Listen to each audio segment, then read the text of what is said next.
बैमक संक्रांति माने भैया, भोर नहे बैमक संक्रांति माने भैया।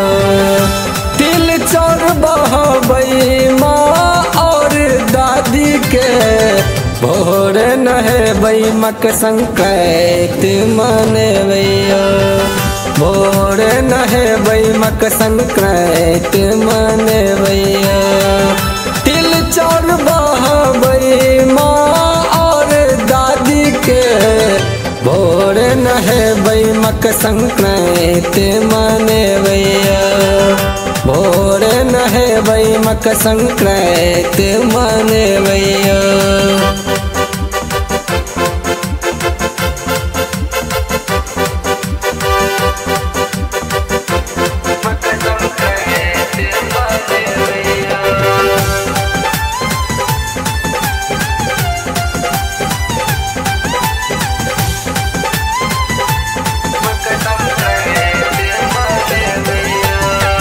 मिथिला के छै ई पाबनि महान यौ, तिलवा संग चूड़ा दही नेवान यौ।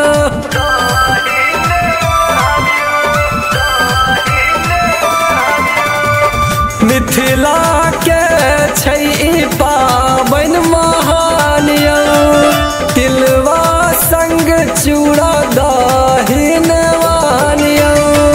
नैना भुटका भोर, नैना भुटका भोर खोजे मुरही लाई के, भोर नहे बैमक संक्रांति माने भैया, भोर नहे बैमक संक्रांति माने भैया।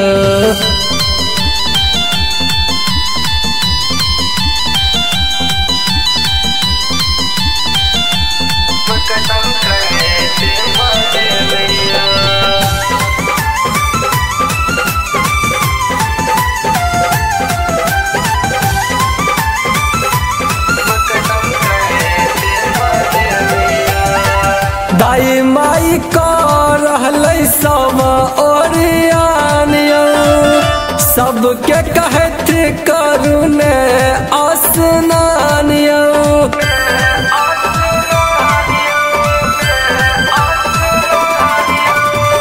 दाई माई का रहलै सब ओरियान यौ, सबके कहत करू ने स्नान यौ।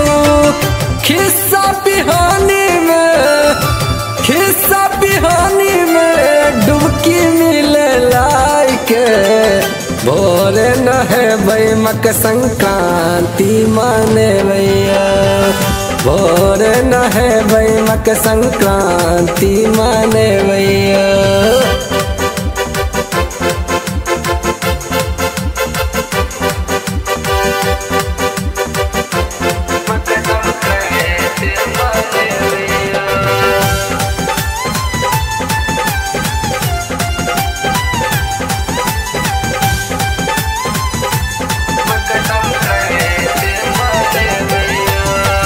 नेहस मातल मिले सबके आशीर्वाद यौ, अतुल बम बम के ई संवाद यौ।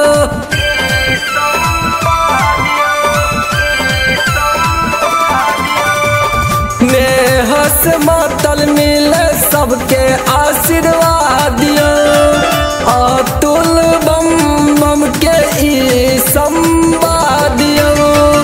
तिल चौर खिचड़ी, तिल चौर खिचड़ी सजल कुल देवी के, भोर नहे बैमक संक्रांति माने भैया, भोर नहे बैमक संक्रांति माने भैया। रिकॉर्डिंग बाय जय श्री रिकॉर्डिंग स्टूडियो दरभंगा।